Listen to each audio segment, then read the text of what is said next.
Live with CDP Sports Talk, a weekly sports and entertainment podcast sponsored by Barry Cullen Chevrolet. Live on YouTube, Facebook, Twitter, Twitch, and LinkedIn. And on audio via Apple Podcast, Google Podcast, Spotify, Anchor FM, iHeartRadio, Amazon Music, Radio Public, and TuneIn. Now, here's your host, Chris Palme.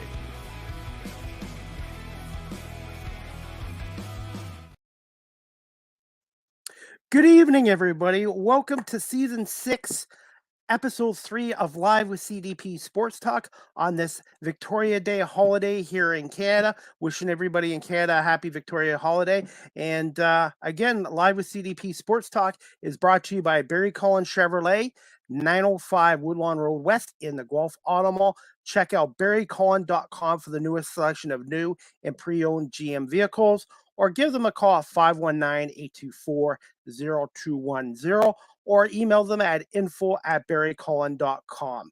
Live with CDP Sports Talk is on weeknights at 8 p.m. Eastern on radio station WQEE 99.1 FM in Metro Atlanta, the home of Southern Talk in sports. And I want to say thank you to Ryan O'Neill for having me on his station as well. Guys, I'm looking forward to my guest tonight. His name is Freddie Zamora. He is the head coach of the, I keep wanting to call them the Toledo Glass City, but they rebranded themselves. Now they're called the Glass City Wranglers. So he's the head coach of the Glass City Wranglers of the basketball league, and I look forward to speaking to Freddie. Good evening, Freddie. How are you doing? Good. How are you doing, Chris? Good. Congratulations on the win on Saturday night. I believe you guys beat Jamestown Jackals 105-100. Yeah, man. Yeah, we did. It was a tough fought battle, man. But I'm really happy. I'm sure we'll get into it, but I'm just really happy with how our team's coming together, man, at the right time. I'm still gonna get used to your team rebranding this year. I still call them the Toledo Glass City. Yeah, no, it's a lot of people are used to that too. But we thought that the Wranglers would be a really good name, especially for our area. So. Are your colors still the same, or did you guys change them? Yeah, no, we kept the same colors. We're gray, black, white, orange. Mixed it up a little bit, but that was something pretty cool this year that we've been able to do is have our all orange uniforms. I don't know if you get to see those yet. No, I have not. They came out pretty cool this year, so our guys were excited to wear those. How's the new ownership been this year, Freddie? And were you able to keep some of your assistant coaches from last year? Yeah, man. So it was actually the new owner is Joshua Radkin. Very successful business person in our area. I remember when I first approached Josh with this idea and what we were doing here and trying to build. We had multiple conversations, and Josh is very strategic, very good with business, and he loves basketball. And that was something that I was like really looking to bring on and help out with this organization. And Josh was just the perfect fit, man. I mean, he's taken over and taking this thing on to the next level. You know, I mean, we've gotten a really, really beautiful facility in Owens Community College. And, man, the fans that are out there, they're having fun. We have great music and entertainment with DJ Hobby and pictures and stuff throughout the game with our fans and a mascot named Buckets. And he's just doing so many great things, man. And the trajectory of this organization just keeps going up, up, and up. And again, he's the one that keeps raising the bar. You know, he's very firm on himself and his standards that he holds himself to. But Josh has successful businesses already outside of this, especially with Pro-Am belts. He makes championship belts for MMA fighting, professional sports teams, Alabama football. A lot of cool things, man. But he was the perfect fit for this. And I feel like him and his family have really enjoyed this and loved this too as well. And like I said, that's what this organization needed, was somebody that was going to take this thing to the next level. And Josh has been great. Has he made a championship belt for you guys yet? Yeah, last year he did. He actually made us a grit belt last year, and it turned out pretty cool. So. Okay. And last year you guys were playing in a high school gym, I believe. So how much of the difference is it playing in a community college facility instead? Yeah, It's well, last year we played at Toledo Scott High School. Okay. Very beautiful gym still as well, man. It's an historic gym in this area. So we were very thankful and fortunate to be able to play there. Um, Moving over to Owens Community College, it's pretty cool. Obviously, playing on a little bit of a bigger court. A lot more. I shouldn't say a lot more, but we have a lot of seating again for our fans and stuff too. That we've been fortunate to fill up quite a couple times this year. And no, I mean the campus there is just beautiful, man. I mean you go on Owens Community College campus, and it's a sight to see, man. It's very beautiful. The gym's beautiful. It's just a really cool setup that Josh has put together for us. And that's important too, to have good facilities and a good home arena for the team as well. That's just so huge right there. Yeah, absolutely. You got to be excited, man. The playoffs start in about a week's time. So you guys have what, one more regular season game, two more to go? Yeah, man. We actually have our last regular season home game this Thursday, and we were going to be playing Flint United out of Michigan, but the schedule is changed, and we're playing the Okay. Derby City Distillers, which is a team from the lower Midwest, in the Kentucky area, and it's Okay. kind of cool though too because we've played a lot of these teams in our upper Midwest a couple times, so you see the same faces, you see the same personnel, and the same coaches and everything. So it's kind of cool that right before playoffs we get to play a different type of team that we have no experience against and we don't know much about them yet and stuff. And it's just cool to get a different look at somebody else right before playoffs. So yeah, we're excited about that. How's this playoff format? Is it changed from last year, Freddie? Yeah, so this year, um, different different conferences do it a different way. I think like they're like a couple of them have like their top two teams get buys or something like that. But as far as our conference goes, we're separated into the upper Midwest and the lower Midwest. Um, and it's seeds 1 through 4 that are in the first round of playoffs. But this year, what they're doing is you have a 1 game play in. So the 1 seed plays the 4 and the 2 plays the 3 to go on to play a 3 game series for like the upper Midwest championship. But it's cool and it's different, but it's like it's a for real winner go home, Yep. on the 30th already. So May 30th already, everybody's gonna be playing their playing games, and you don't win, your season's over with. And if you win, you get to live to fight another day, and it's a 3 game series with another great team to win your our upper Midwest championship. So it's different, but it's exciting. So this format sounds sort of like the National Lacrosse League. They have like the first round, winner go home, and then the second round is a best of three, and then the final is best of three. You really can't afford to have a bad game, especially in a one-game series. And it doesn't matter who has the better record. Anything can happen Nope. in a one-game series, as you know. Nope. No, and that's what I keep telling. I've been telling the guys all year, man.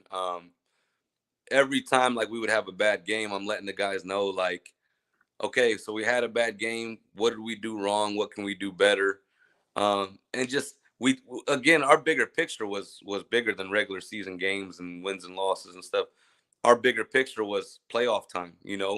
And we had this in mind, like, hey, we can't have a night where we're off or guys just aren't there with their energy or guys aren't mentally locked in and prepared for the game. Like you do that, we lose and that's it. The season's over. There's no redo. There's no chance at another game in a 3 game series. It's who wants it more. It's who shows up better prepared, and that's it. I think, like I said, I told my guys this the other day in the locker room in Jamestown. I'm gonna take my guys all day when their backs up against the wall, man. I'm gonna take my guys all day in a win or go home situation because they're gonna be super hungry. Um, but I even love the fact that getting to a 3 game series, man, you get to, even if something, for instance, happens to where you get the loss, you can readjust and Yes. make little changes. And Yeah. I mean, that's the beauty of basketball in this sport. And like you kind of said, man, just the winner go home 1 game playing. It's, man, what team's hitting their shots, what team's not, what team uh, studied the other team more, and was better prepared. There's so many factors that the team that's more prepared and ready to go and locked in and just hitting the shots and taking the shots that they need to is going to be the team that comes out on top. So.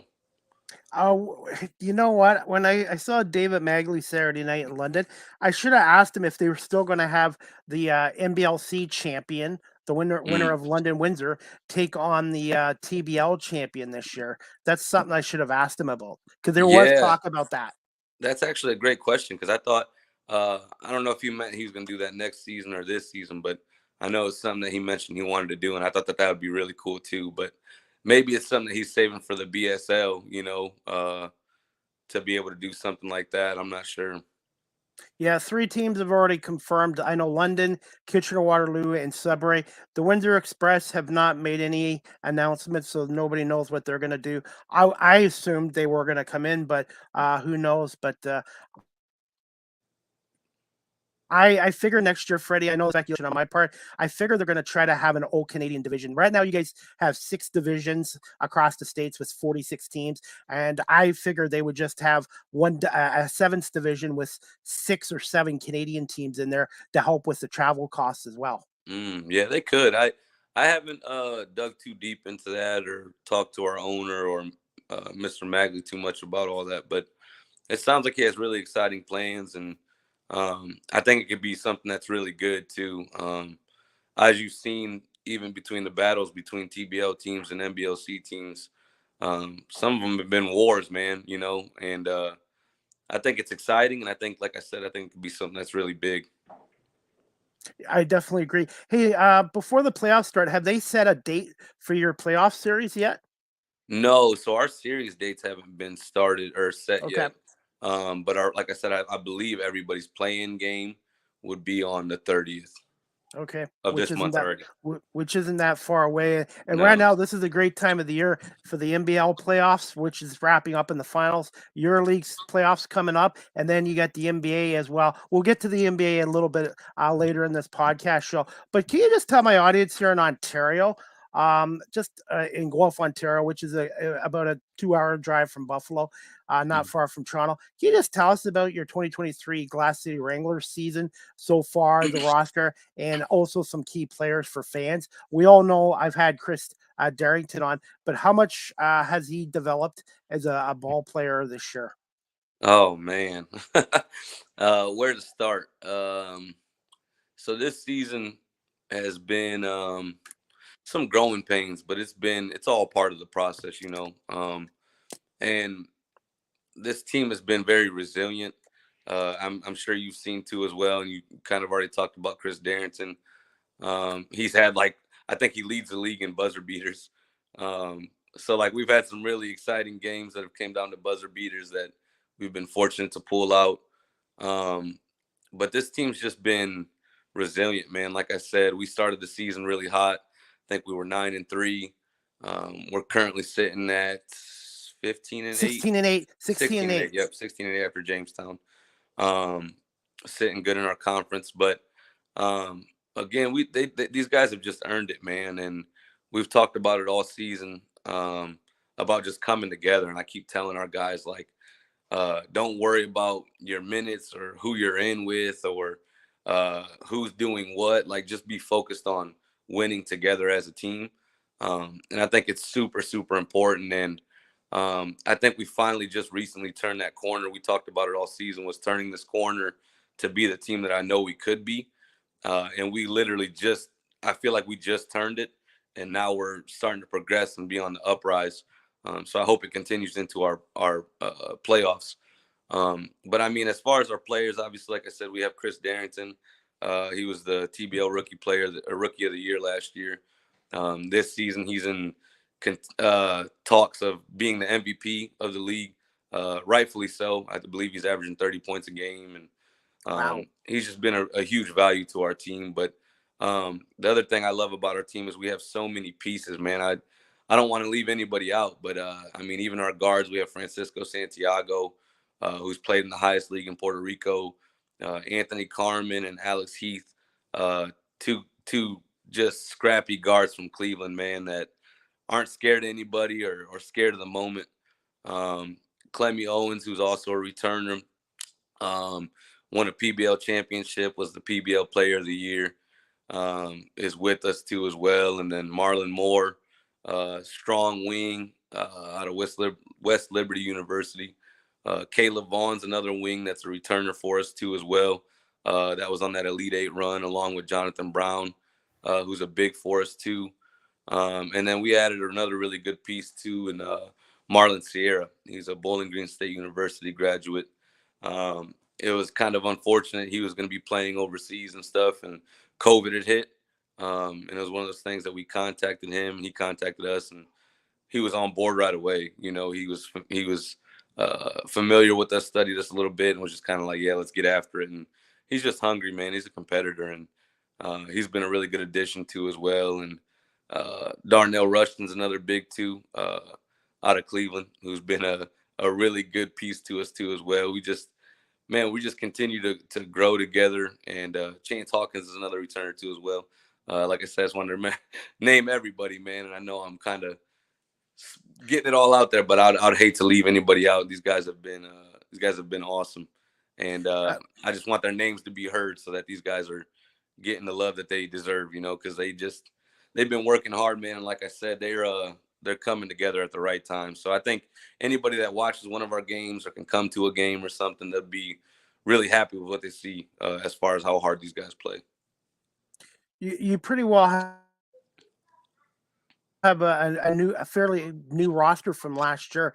How long did it take for some of these new guys to come on to build chemistry with the other guys? Man, I'm not even gonna lie to you, Chris. It took a while, and it was something that we knew we were gonna kind of face a little bit. And but I mean, like I said, it's just kudos to these guys, man. They've took the time to be able to get to know one another and learn how each other plays. And like I said, when I say we just turned that corner, I'm so serious. I mean, it literally took us almost this whole season to finally come together and turn this corner. And I think that's what's been so cool about the process is like, because every year it's a process, man. And Yes. I think that's been what's so cool about this process is watching it come together before your eyes and watching the guys just buy in and being able to see what it looks like. You know, I mean, we talk about it, and as a coach, you can tell them as much as you want to, but until they physically see it and are a part of it and know what it looks like and how it feels, they don't know what that is until it happens. And I'll never forget when that game happened. These guys knew, and I told them, and everybody was just like, that's it right there, you know. And that's been the biggest piece now, as I've told these guys, is okay. So now we all know what it looks like together and what it needs to be for us to be successful. We can't take steps backwards now. We can't go back to this guy taking all the shots, or this guy just dribbling the ball too much, or this guy not playing defense, or this dude not rebounding. Let's keep going forward now. Everybody's kind of understanding their roles and what we need to do to win as a team. So it's just been cool watching that all come together. How is the health of your team going into the playoff game? Man, you know, that's what's so cool too, is we have everybody available and ready. We have all 11 guys. Last year, I don't know if you're too familiar or remember too much. You had We some were guys down. out. Yes. Man, we were down to, I believe it was like 8 guys or something. I know we had like 2 that weren't eligible that couldn't play, 2 other like injuries. And then the guys that were able to play were even injured too. So, I mean, we're in the Elite Eight with a team that's beat up real bad. And that's what's been really cool about this year is guys have been taking care of their bodies, taking this stuff serious. And now we're fortunate enough to just have everybody ready to go, man. Everybody's locked in mentally, physically, just ready to go. And that's what's exciting. I wanted to ask you this, Freddie, as well. Obviously, when you're a starter, you know you're going to be in the game. Do you find it can be harder being a bench player to prepare for a game mentally, not knowing when and if you're going to get into a game at some point? I think that's a good question. I think really just depends on the person and the maturity of it, you know, because you even see it every day in the league too. Like there's a bench guy that's probably going to get more minutes than a starter, you know. I think that's the thing that's most important. And again, it goes back to like how we talked about turning that corner. Like guys would get subbed out and they want to know why, or they think it's because it's something bad. And I'm just letting the guys know, like, look, man, when you get subbed out, it's stop thinking negatively right away. You know, some guys are like, oh, it's because I turned it over, or I got the ball went off me out of bounds, or I didn't rebound. Like, it's not always that. I mean, we just like they see stuff differently on the court playing the game. We as coaches see stuff differently watching and dissecting stuff. So I always tell the guys like, man, don't come out with a negative attitude. Just be out, and then even if you want to have a conversation after, we can talk about it or whatever. But just be understanding that like we're all here as a team and we're trying to win. And I know it's a competitive side of things, but they've been good at understanding that finally. And to back to your question, for the most part, every guy's at least going to touch the floor. I mean, these games are long. We have 11 players. Guys are going to touch the floor, and I tell them it's about how you produce, you know. And again, that's another thing we've talked about too is one game it might be this person's game, another game it might not be your game, you know, and that's okay. That's what a brotherhood and a family and a team is about. Is hey, you're off tonight, and it's okay. I'm still gonna have your back. I'm still gonna talk you up, but not like now somebody else has to step up and produce. And I had a conversation with one of my players the other night. I'm like, look, man, I don't care what your name is. I don't care what you've done.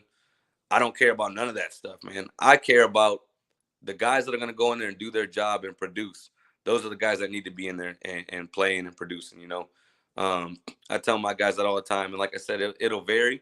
And sometimes everybody's clicking, you know, which is a great problem to have. I mean, everybody's clicking, but that's where just a team has to be together. Like, okay, like everybody's hitting their shots, man. Everybody's doing their job. They just have to be understanding. And like I said, it's a maturity thing, man. You got to be able to have gone through some stuff or experienced some stuff of not being able to play at all and touching the floor, or being on the bench for the 3/4 of the game and then coming in for a little bit, or I mean, different stuff gets guys prepared for this type of moment, you know. And like I said, you learn it through experience, man. Some guys have it, some guys don't. Um, but I'm really fortunate that our guys are starting to understand it and just be together. We all have one goal, man, and that's to win the whole thing. Do you feel you're a better coach now than you were even a year ago, just based on your What's experience that? and what you learned You from? broke up a little bit. Okay, sorry, it must have been Wi-Fi. I just wanted to ask you, Freddie, do you feel that you might be a better coach now than you were a year ago, just based on your experience and what you went Mm. through last year in the playoffs as well? Yeah, I think it helped prepare me, and also it's just I think I'm more understanding now too. I've been fortunate to have my assistant coach Ben Schofield too with me, that we just bounce ideas off each other, and we understand our personnel and what's working, what's not working. And I'm even getting to the point now where I'm more understanding with our players too, especially the guys that have already been there, done that. You know, these guys they have good IQs for the game and a good feel for the game. And like I said, they're out there on the court. So when they come back and they're like, hey, coach, we should try this, or what do you think about that? I listen, you know. And that's something that I really took pride in this year, was just being able to listen and see kind of what they're thinking or how they feel and stuff too. And just at the end of the day, just making sure we're all on the same page is super vital. So I'd say I became a better coach this year, to learning experiences from last year. So, but I mean, at the end of the day, you always want to learn and get better. You know, I can't sit here and stay stagnant or stuck in my ways. Or I mean, we all as coaches have standards and know what works and what doesn't work. But I think you always need to be learning, and that's something I try to do every year. And also complacent too. You never want to get Man, complacent as a head coach or even as an athlete, and that's why the London Lightning are such a great organization. They've had different coaches when they've won their championships, but the one they have now, Plum, he expects his players to be accountable and to all fit in as a team. And some mhm. nights you're going to start on the bench, some nights you're going to start, but you're right. The biggest picture is about the team and winning a championship as well.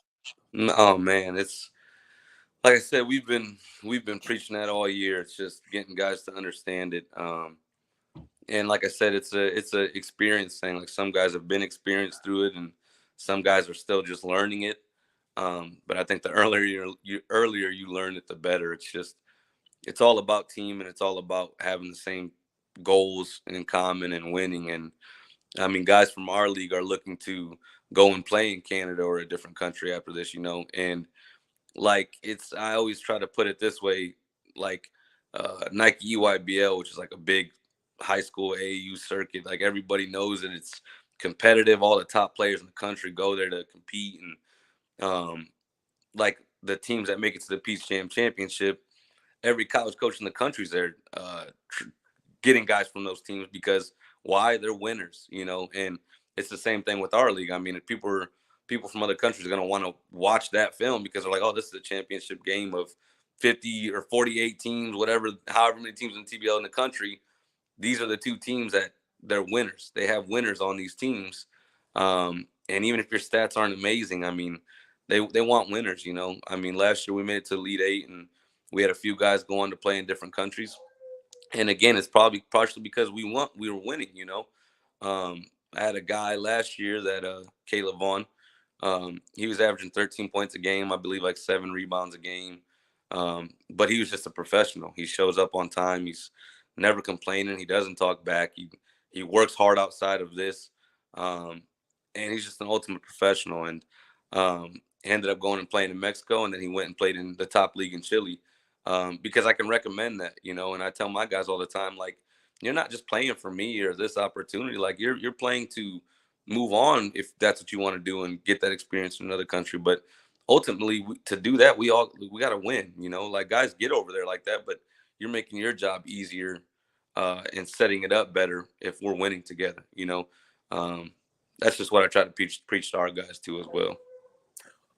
Quick thoughts on the game against Jamestown on Saturday night, and obviously your upcoming game is not Flint. Have you had a couple other games that have been moved? I know you guys earlier this year were supposed to come to London, and that game got moved. So I was going to say, as a head coach, how difficult is it having games being moved to another team, especially one that you've never played before?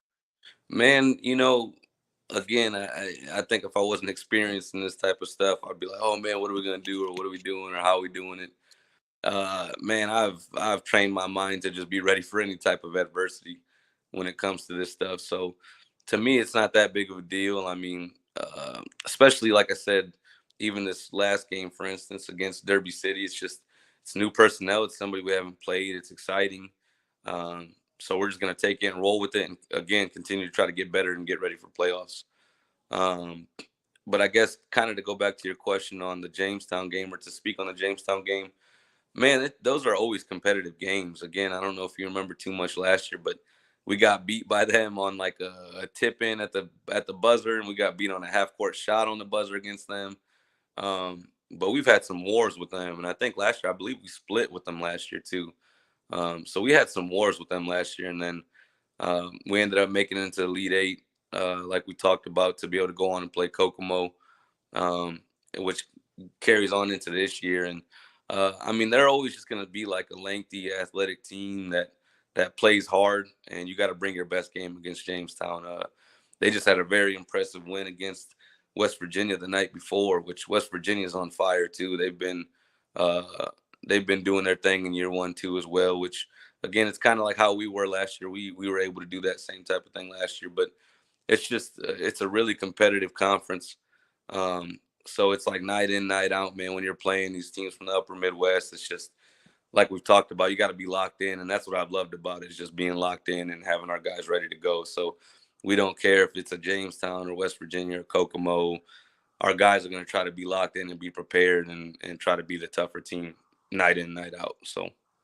Absolutely. And I had Coach Will Brown on my show a few months ago, and he said he mentioned he contacted you about Kokomo as well. And I said I was really hoping you and Albany would face each other, because I really thought I thought your team and Albany were the two best teams last year in the league, in Yeah, my man. opinion. Coach Brown, I talked to him briefly too as well. Great guy.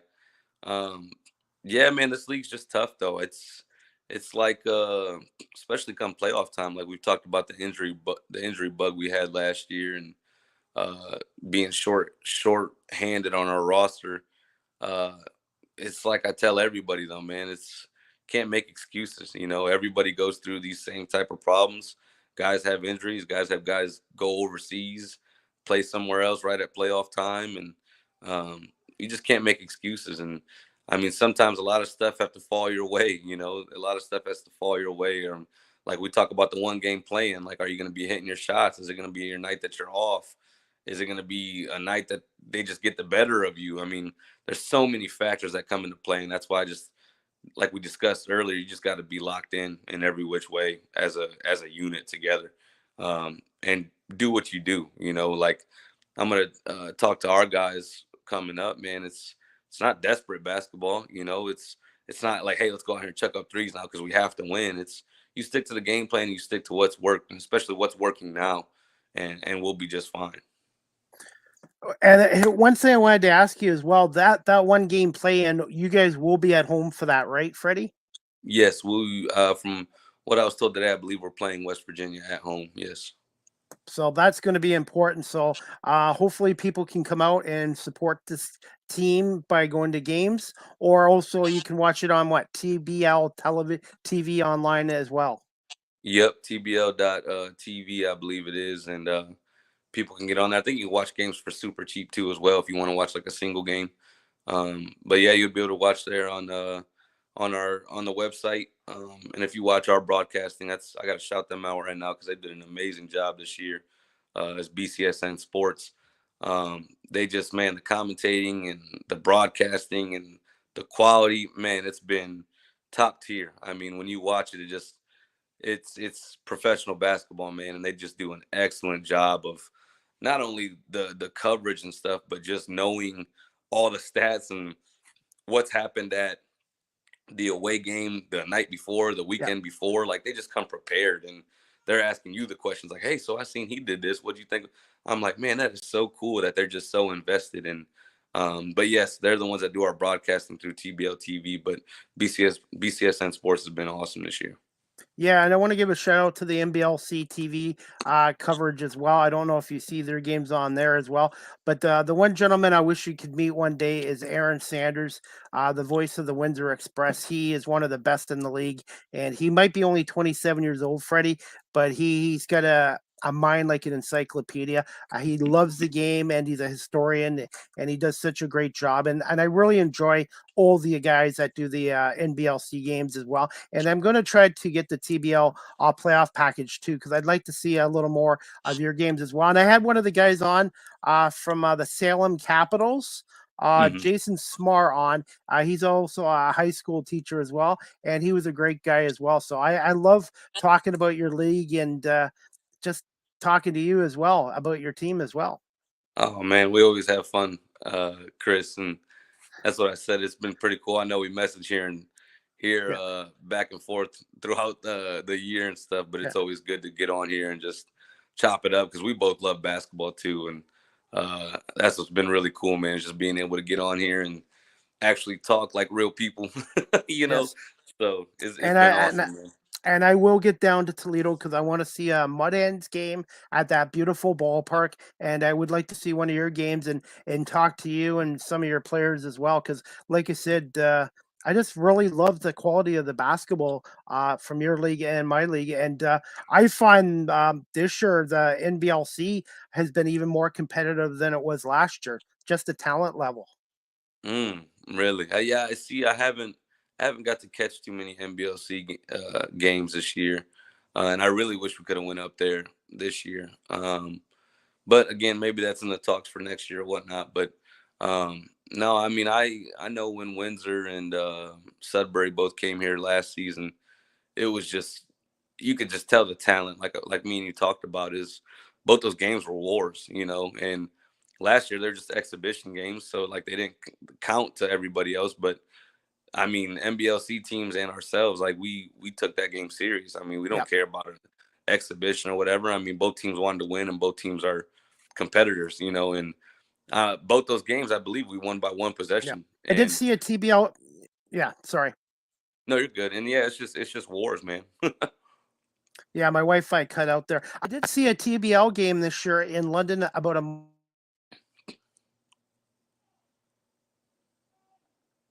month ago. Our tremendous organization. I'm just hoping there was a situation with the ownership. So I'm just hoping the TBL, this is probably more for David and Evelyn Megley. I'm just hoping that situation gets straightened out with their ownership, because I think from what I've been told, Kalamazoo supports their team and they have a nice arena there as well.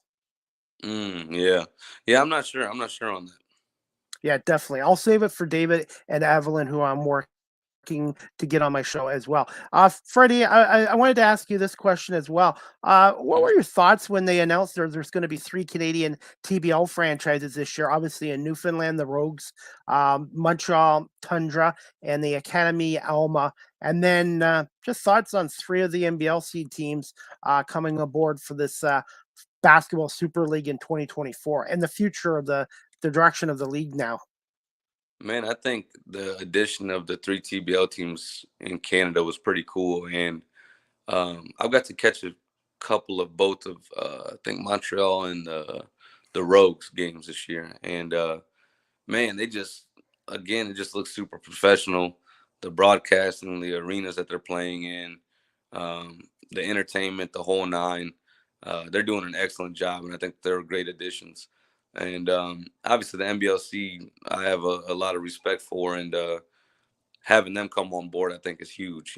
I mean, to actually join these leagues together and have these historic NBLC teams become a part of, and us become a part of them is really cool, because, like I said, the top tier teams in each conference in the TBL, especially, man, are just they're just tough teams. They're talented, tough teams, with guys that have played in other countries or can play in other countries, or sometimes even the G League. They're just a lot of talent throughout the TBL, man, and it's going to be really cool, I think, going forward to see, like I said, these leagues combine together and make something really great, for North America and Canada.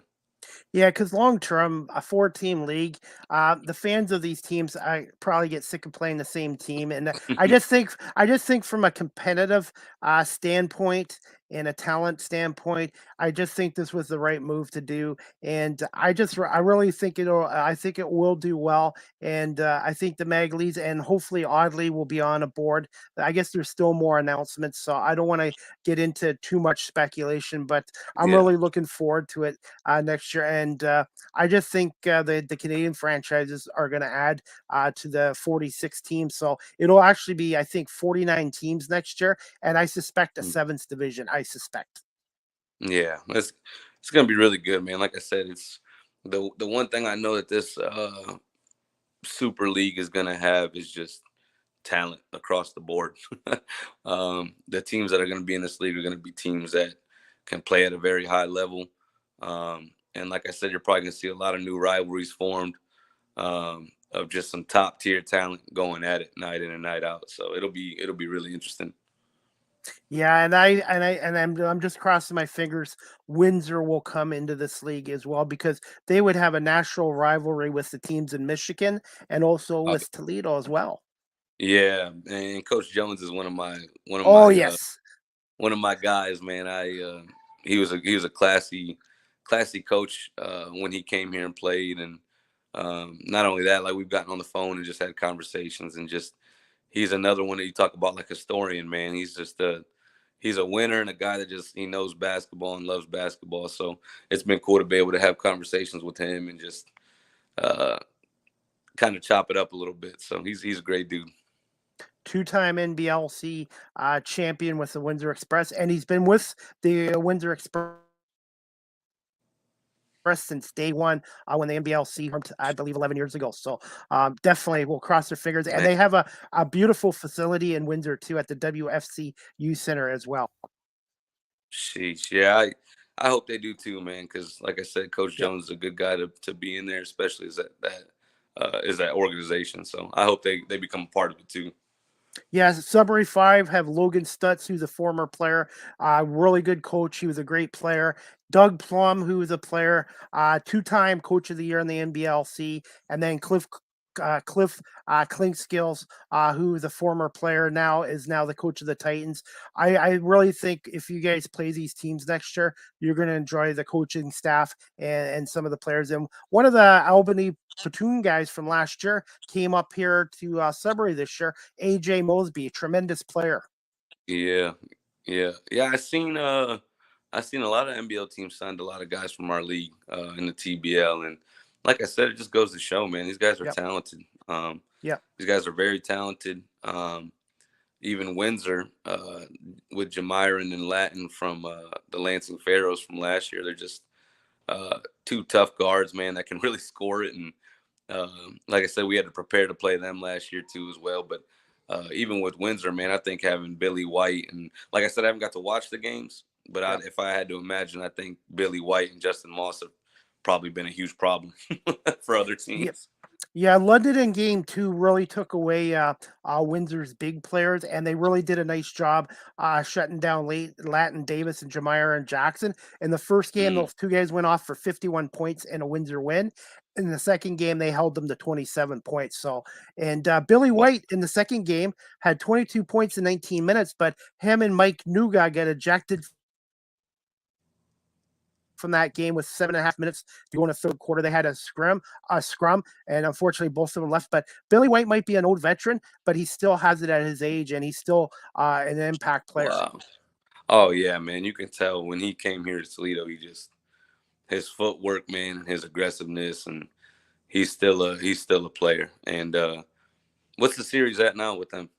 It's 1-1, and the next two games are in Windsor. So London, it's a best of 5 series. And I spoke to Doug Plum after game 2 as a media affiliate, and Doug said we did not want to go down 0-2. He goes 0-2, and then having to go to Windsor for 2 wasn't in their option. So to me, London Lightning played their best game of the year in game 2 because this year they London has been winning games this year, but they've had games where they played good stretches and then had loss.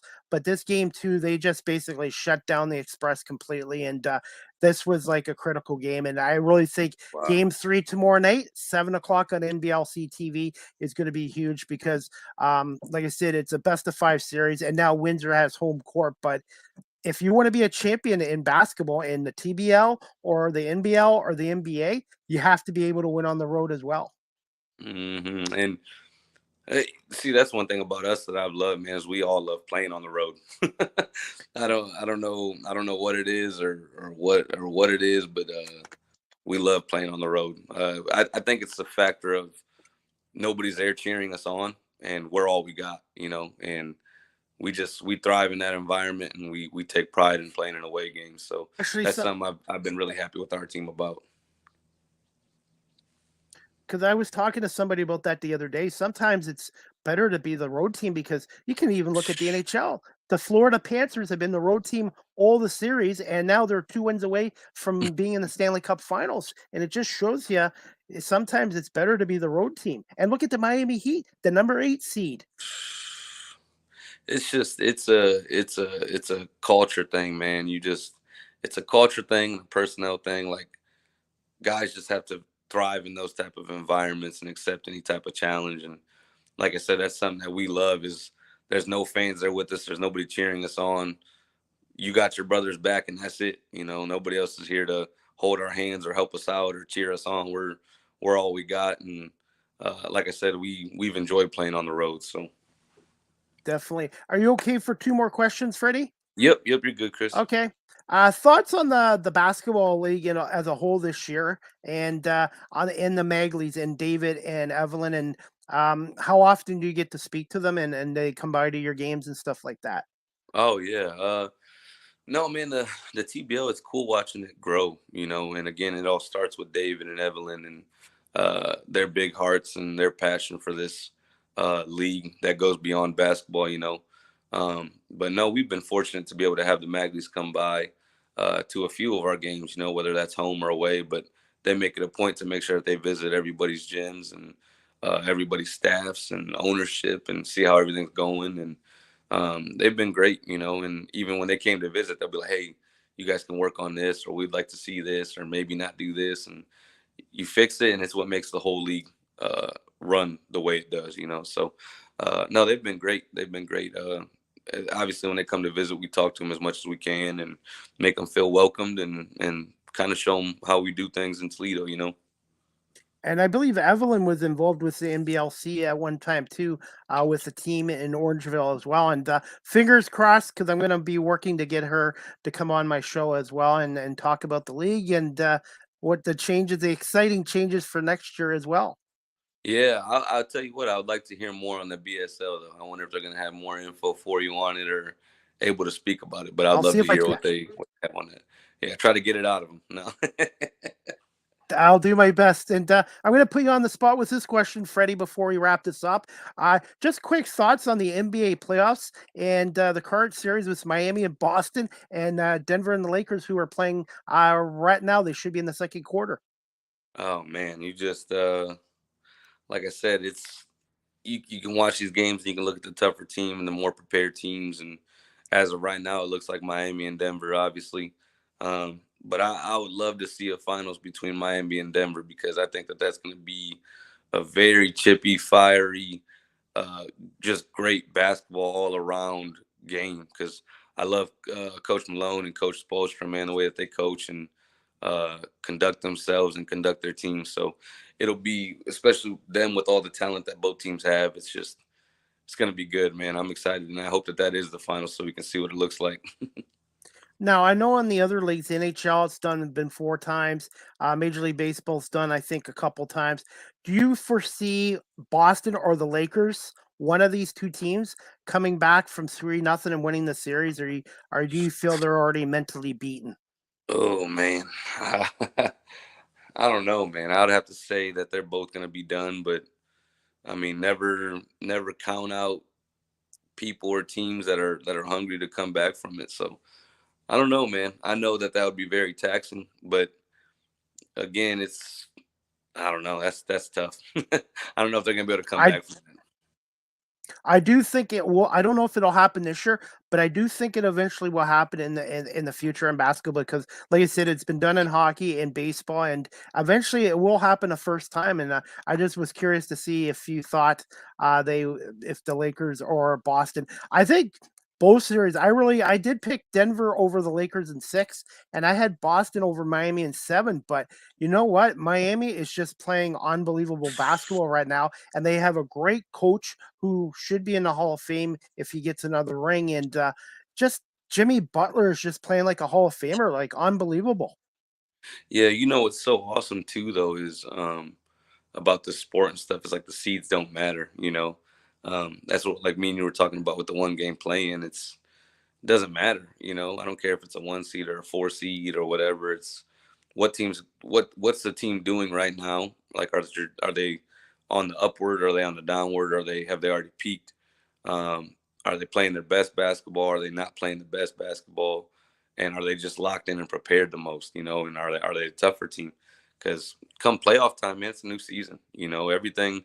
Obviously, you've learned some stuff and pick up some stuff from the regular season, but it's a new season. Like our guys are gonna know we're 0-0. I don't care about a seed, nothing. Let's go out here and win this game. Oops. That's it. Okay. I think I just lost you there for a second. I think it's a Wi-Fi connection on my end, but we'll wrap this up, Freddie. For fans who are watching this or listening to the show later on, who have never been to a TBL game yet or are in the Toledo area Wranglers game, what would you say to those people and why they should attend a Wranglers home game or playoff game coming up Uh, in Toledo? And where can my audience find you or follow you on social media and your team's website as well? Man, it's I think if you come to a game, you're just gonna enjoy the entertainment, the atmosphere, the music, and most importantly, just our style of play. We play very tough, very hard nosed basketball, very fast paced basketball. Um, and again, we like interacting with our fans and signing stuff for the little ones. And even before the games, we have kid tunnels with all of our kids lined up for our guys to get announced and shake their hands and stuff. And I just think they'll have a lot of fun coming to a game. You can follow our team page, Glass City Wranglers, on all social media platforms: Twitter, Facebook, Instagram. to follow for updates and stuff throughout the playoffs and other community events. So. All right, and I have the website down here at glasscitywranglers.com as well. And also you're on Twitter as well if people wish to follow you on Twitter as well. Awesome. Thank you so much, Chris. Hey, Freddie, if you can just give me about 15, 20 minutes, I'll have this episode downloaded to my audio platforms. And again, I want to say thank you so much for coming on tonight, and enjoy the Denver Lakers game if you're going to catch a bit of it as well. And I'm predicting the Miami Heat to defeat the Denver Nuggets to win their 4th NBA championship. Ooh, I like that. And Jimmy Butler's first, huh? I really feel Miami's got that it factor. And I just think they're playing great basketball. And I think Eric Spoelstra is probably one of the best coaches in basketball. Yeah, I can agree to that. And you know what? What makes me disappointed as a Chicago Bulls fan is that we had Jimmy Butler on our team. Oh, speaking of the Chicago Bulls, the gentleman who does my intro for my video, that is Tim St. Clair, the public address announcer for your Chicago Bulls. Oh, man, I got to talk to him. He's been on my show, and I'll tell you what, if I can get Tim to come on my show again, he's a busy guy, do the Chicago Fire, and now he's doing real estate. I will definitely mention your name as well, because Tim is a real good guy and one of the best in the business. Awesome. Yeah, man, I would love that. Definitely. Okay, well, thank you so much, Freddie, for coming on, and we'll definitely keep in touch with you on social media, and good luck on Thursday night and also in the playoff game as well coming up next week. Awesome. Thank you so much, Chris. Thank you so much. Good night. All right, guys, I want to say thank you, Zamora. He is the head coach of the Glass City Wranglers. This was his 3rd appearance on my show. And guys, you can check out the Basketball League website at thebasketballleague.net as well. Just to let you guys know, my next live with CDP Sports Talk, sponsored by Barry Cullen Chevrolet, will be tomorrow, Tuesday, May 23rd at 12 p.m. Eastern, with my guest, Pat Gregor. He's the manager at Coolback Canada and the National Lacrosse League analyst for the Halifax Thunderbirds and TSN's Game of the Week. Pat's going to come on and talk about the 2023 National Lacrosse League season and also the playoffs, and preview the rematch of the National Lacrosse League finals between the Colorado Mammoths and the Buffalo Bandits for the 2nd consecutive year. And we'll talk about if this is finally the year the Bandits get over the hump and win their first NLL championship since 2008. So I hope you guys can tune in to Pat Gregor on my show tomorrow at 12 o'clock Eastern, live with CDP Sports Talk. Guys, before we wrap this up, I'm also going to play a little video clip of an interview I did with Toronto Argonauts quarterback Ben Holmes, who's from Orchard Park, New York, and went to school at Texas. And Ben's going to talk to me a little bit about being a Toronto Argonaut and playing in the CFL. This was done the other day at training camp at the University of Guelph's Alumni Stadium, and courtesy of my YouTube channel. Just 1 second, guys.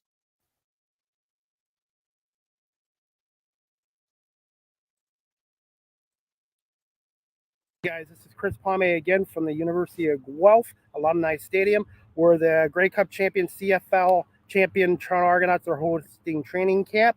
And I have a special guest with me. He's the Argonauts quarterback. His name is Ben Holmes, and he's from Buffalo, New York, and went to school at Texas. Ben, good morning. Thank you so much for doing this. Can you just tell my audience a little bit about yourself? Yeah, for sure. Well, as you said, my name is Ben Holmes. I'm from Orchard Park, New York, a little suburb outside of Buffalo. I went to a school down in Texas called Tarleton State, a little D2 school. I was fortunate enough to be on the team last year for the whole Grey Cup run and everything like that. So I'm looking to transition into a little bit different of a role on my 2nd year. So, but it's been great so far up here. How much of an adjustment was it coming from the States to the CFL last year, and just the bigger field and the 3 downs instead of 4 down football? Yeah, when you come up here and you see the field for the first time, you're like, oh my goodness, a 5-yard hitch turns into a 30-yard hitch, right? But at the end of the day, you're still reading concepts, you're still reading leverage. You still got to know your playbook. So it's different, but it's not at the same time. Things happen a little bit um, quicker than people think because the field's so big. They're like, oh, I got time to do this and that. Well, windows close a lot quicker up here too. So In terms of development as a professional football player, Ben, how much of a jump is it for a player in their second year like yourself from your first year as a rookie last year? yeah, well, you really go through, McLeod and Chad, right? Last year they welcomed me with open arms. They're both great teachers. McLeod really took me under his wing in my first year, and right now Chad is kind of doing the same in my second year, and I know it's his second year as well. But he has a pretty good understanding of what needs to be done out there, and we learned that from McLeod, right? McLeod was such a great teacher and student of the game, and the way he would analyze things and really simplify the big picture, right? And that's why he's so good. That's why he's still so good down in the USFL right now, right? So it's just going day by day and just really understanding what RD wants out of the play, right? So, Okay.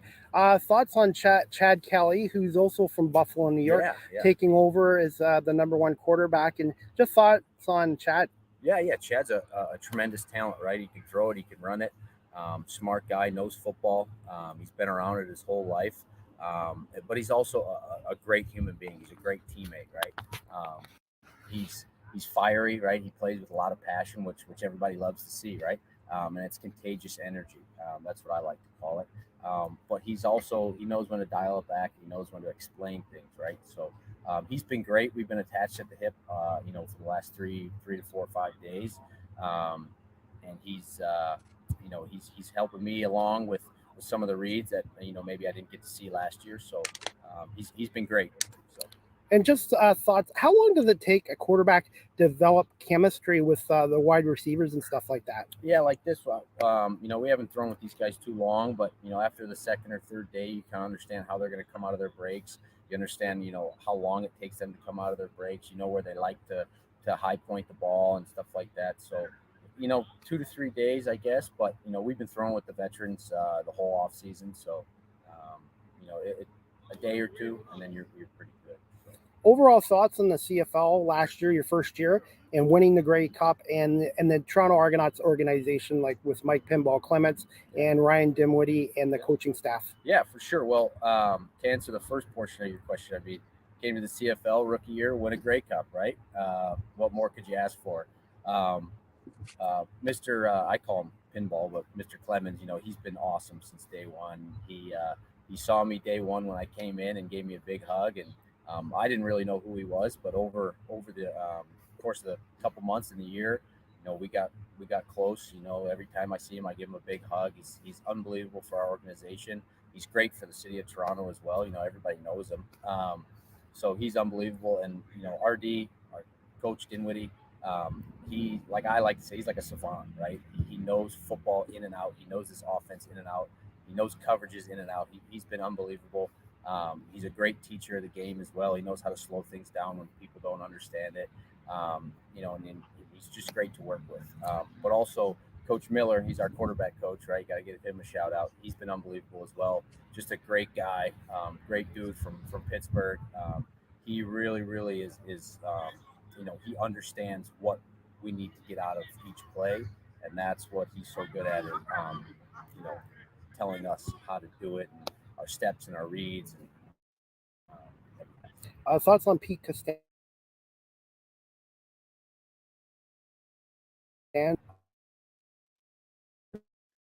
A lot of them, right? So he's coach, right?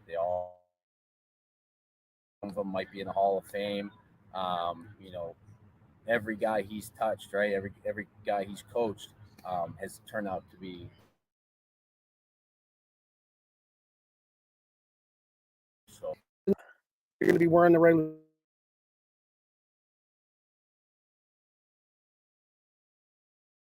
Mayor, he's 10, so I'm not going to grab that from him. And 2 is Oakman. I need to get on a ladder to talk to Oakman. So I'm 13's number. I was kind of given. I'm just going to roll with it. I like Kurt Warner. Kurt Warner's a all-time quarterback, right? Yeah. Maybe Dan Marino. All right. Much Cavillo, but for sure Kurt Warner. Dan Marino's a Dolphins guy. I'm a Bills guy, so we'll stick with Kurt. And I'm an Eagles guy. I'm going to be playing the Bills this year as well.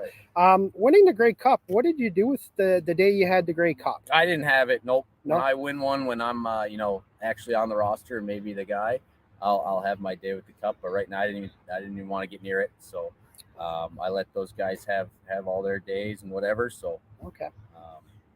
Well, I'm going to wrap this up. But for someone that's never been to an Argos game, what would you tell them? It's going to be exciting, right? It's going to be loud. We're going to try and stretch the field vertically and score some points, right? Okay. Well, Ben, I want to say thank you so much for doing this.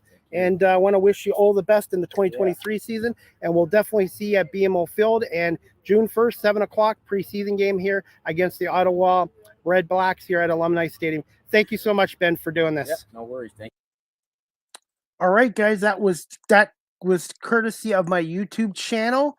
And that was Ben Holmes from the Toronto Argonauts, who is a native of Orchard Park, New York. This week's Argos schedule, guys, they had their blue and white scrimmage today. So it was free to the fans. Please check out my social media pages for pictures and stuff like that. Tomorrow, there's no practice. Wednesday, 9:30 to 12:30 practice. Thursday, practice, 9:45 to 12:10. This Friday, no practice. Saturday, Argos at Hamilton, preseason game number 1 at 4 o'clock. And Sunday, no practice as well. And it's great to have the Toronto Argonauts having their training camp here at the University of Guelph. Me being about 7 to 8 minutes from the university. And again, I want to say thank you to Chris Bilnovich and Mike Hogan, as the Argonauts have been great with me doing some interviews with their players, such as Ben Holmes, Spencer Nichols, Mike Pinball Clements, the CFL Hall of Famer, old-time Argonaut, and also with Curly Gittins Jr. as well. So, guys, the Argos' first preseason game is this Saturday, May 27th, 4 o'clock at Hamilton's Tim Hortons Field. If you can't make it, you can catch the game live stream through the Argonauts website, argonauts.ca as well. We have some sports tonight, guys, on this Victoria Day holiday here in Canada. NBA, we got Denver at the Lakers. Game 4 tonight, 8:30 tip-off. Lakers win. They play Game 5 in Denver. They lose. The series is over. And then the NHL Stanley Cup playoffs tonight. The Eastern Conference Finals, Carolina at Florida, 8 p.m. They should be in about the second period or finish very soon. Florida leads that series 2-0 as well. And also, guys, the NBLC Finals, which I covered Game 2 as a media member this Saturday night in London, where the London Lightning defeated the Windsor Express 124-107. Please check out my YouTube channel for post-game interview. Jerome Haley Jr. on my YouTube channel as well. Tomorrow, Game 3, London at Windsor at the WFCU Center. If you can't make it down to Windsor for Game 3 of that best-of-5 series, tied at 1-1, you guys can catch it on NBLC TV with Aaron Sanders, the longtime play-by-play voice of the Windsor Express, and along with his color analyst, Drake Demore as well. And it should be a great game as well. Also, guys, we're going to wrap this podcast show up as soon as well. Just like I said before, the next live with CDP Sports Talk, Season 6, Episode 4, sponsored by Barry Collins Chevrolet, will be tomorrow, Tuesday, May 23rd, at 12 p.m. Eastern with Pat Gregor, manager of Coolback Canada and the National Lacrosse League analyst for the Halifax Thunderbirds and the TSN Game of the Week. Looking forward to speaking to Pat about the NLL finals that coming up this weekend, starting Game 1 with Colorado and Buffalo in a rematch of last year's NL finals, which Colorado won in 3 games as well. Also, guys, live with CDP Sports Talk, a weekly sports and entertainment talk show hosted by yours truly, Chris Pomey, is on weeknights at 8 p.m. to 9 p.m. Eastern on WQEE 99.1 FM, The Key, the home of Southern sports and talk, the heartbeat of Atlanta. Live with CDP Sports Talk is live streamed on these platforms: YouTube, Facebook, Twitter, Twitch, and LinkedIn. And I want to say thank you to everybody for watching on these live platforms tonight as well. You guys can also check out my website, beacons.ai/Chris D. Pame. All my digital content and previous podcast episodes is on that website as well. And we're almost ready to wrap this up, guys. Live with CDP Sports Talk, again, is sponsored by Barry Cullen Chevrolet Dealership, 905 Woodlawn Road West, 905 Woodlawn Road West in the Gulf Auto Mall. Check out barrycullen.com for the newest selection of new and pre-owned vehicles, or give them a call at 519-824-0210 or email at info@barrycullen.com. Speaking of Barry Cullen, spring into summer at Barry Cullen dealership with a 2023 Chevy Equinox, 3.99% financing for up to 60 months, and eligible Costco members can receive a $750 bonus on select SUVs at Barry Cullen Chevrolet.